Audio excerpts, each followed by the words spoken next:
April 26, 1986, a night that would change the course of human history. In the heart of the Soviet Union, a model city called Pripyat slept peacefully. Young couples, children playing in the squares, workers proud to live beside one of the nation's greatest technological achievements, the Chernobyl nuclear power plant. But while everyone dreamed, something was happening inside reactor number 4. A routine test, human errors, and a chain of disastrous decisions led to an explosion so powerful it tore through the night sky and released a cloud of invisible radiation, far more dangerous than any device used in peacetime up to that moment. The worst nuclear disaster in history was not only a scientific tragedy, it was also a dark secret, muffled by the silence of Soviet authorities who tried to hide the scale of what had happened. Meanwhile, thousands of people were exposed, unknowingly, to a threat they could not see, smell, or touch. But after all, how could a simple test cause such a catastrophe? Who were the heroes who risked everything to contain the impossible? And why does Chernobyl still haunt humanity's collective memory today? You'll discover it now on AI History, in the dark secret of Chernobyl, the disaster the world tried to hide. Before we begin, don't forget to like this video, subscribe to the channel, and turn on the notification bell. And tell me in the comments, would you dare enter Pripyat today, knowing radiation is still there, invisible, waiting? In the 1980s, the world was at the height of the Cold War. On one side, the United States. On the other, the Soviet Union. Two giants competing not only in weapons, but in science, technology, and global influence. Nuclear energy was the ultimate symbol of that power. It didn't just light entire cities. It showed the world who held scientific supremacy, and the Soviet Union wanted to prove it was ahead. In this context, the Chernobyl plant was built in Ukraine, then part of the Soviet bloc. Presented as a national pride, it was touted as a model of innovation, producing large-scale energy to fuel regional growth. Beside the plant, the city of Pripyat was raised for workers and their families. A young, modern place with schools, parks, a movie theater, and even an amusement park set to open just days after the disaster.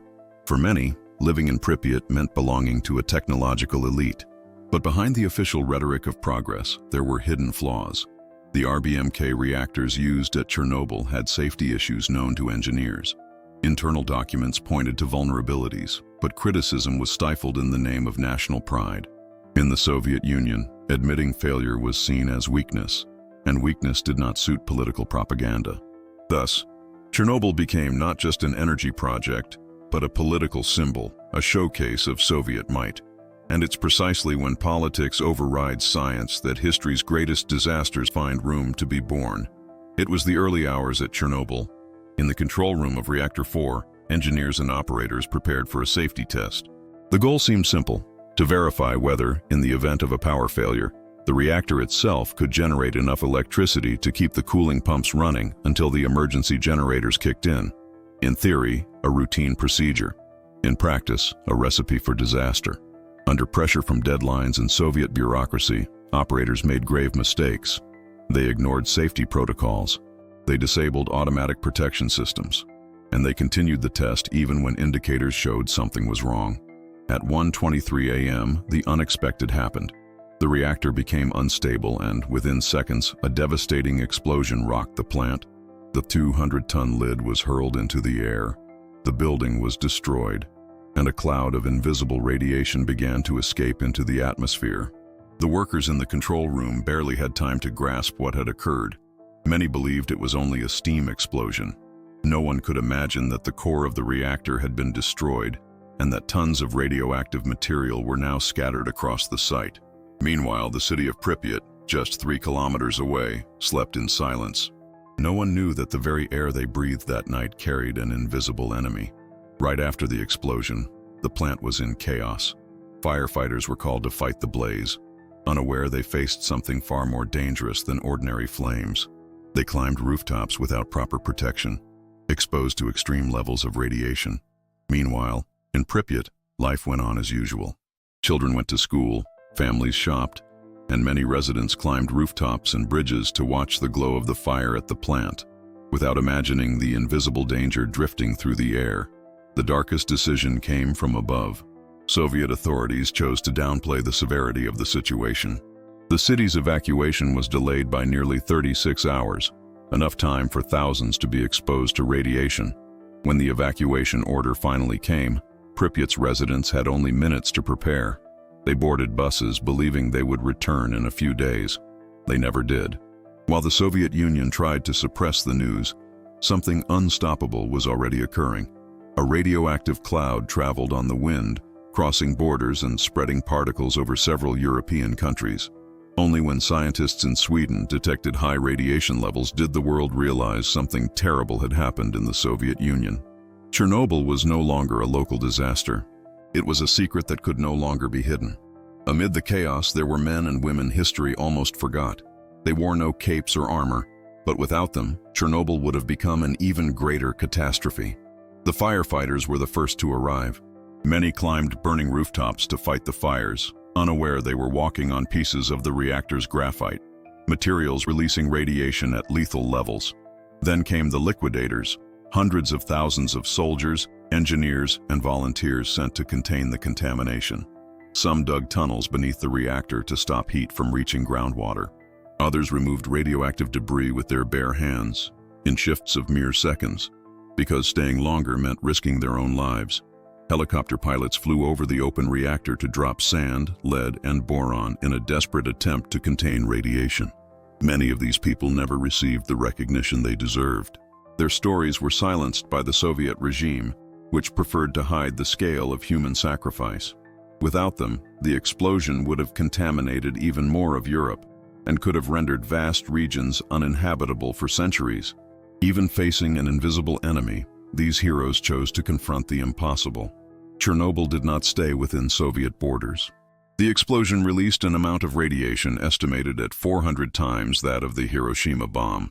The radioactive cloud traveled quickly on the wind, reaching Belarus, Russia, Ukraine, Sweden, Norway, and even parts of France, the United Kingdom, and Italy. In several countries, airborne radiation levels rose sharply, forcing governments to take emergency measures. Milk, vegetables, and meat were discarded. Children were kept from playing outdoors. Public trust in the idea that nuclear energy was safe and controlled began to crumble. The health consequences were severe. In the following decades, there was a striking rise in thyroid cancer, especially among children exposed to radiation. Workers and nearby residents suffered serious after-effects. Many still struggle with them today. Politically, Chernobyl shook the image of the Soviet Union. The poorly kept secret exposed the fragility of a system built on silence, censorship, and propaganda. For many historians, the disaster helped accelerate the weakening and the eventual collapse of the USSR a few years later. Chernobyl was not just an accident. It was a global shock that forever changed how the world views the power and the risk of nuclear energy. Today, nearly 4 decades later, Chernobyl remains a living ghost. The city of Pripyat is abandoned, a time capsule. Classrooms still have books on the desks, toys lie scattered in empty homes. And the amusement park, meant to open on May 1st, 1986, never welcomed a single child. Reactor 4 was sealed inside a concrete and steel structure known as the sarcophagus to contain the radiation. Even so, the surrounding area, the exclusion zone, remains hazardous. Scientists believe it will take thousands of years before the region is free of contamination. But Chernobyl left more than ruins. It became a cultural symbol, the subject of books, documentaries, series, and films seeking to understand not only the disaster, but the negligence and silence around it. Perhaps the most important lesson is this: when politics and pride overrule science and transparency, the cost can be immeasurable. Chernobyl was not just a nuclear accident. It was a dark warning to all humanity. The Chernobyl disaster was more than a technical failure in a nuclear reactor. It was the result of a dangerous combination: political pride, enforced silence, and human negligence. In a matter of hours, an entire city was contaminated. In a matter of days, the world learned that the most dangerous enemy can be invisible. And to this day, the consequences echo through public health, the environment, and our collective memory. Chernobyl reminds us that secrets have a price, and when governments choose to hide the truth in the name of power, it is always the people who pay. But the real question is, have we truly learned from Chernobyl? Or do we still risk repeating the same mistakes? hiding truths that could save lives? Share your thoughts in the comments. And don't forget to like this video, subscribe to AI History, and turn on the notification bell to keep traveling with me through the darkest chapters of our past. Because history, even in its most painful pages, always has something to teach us.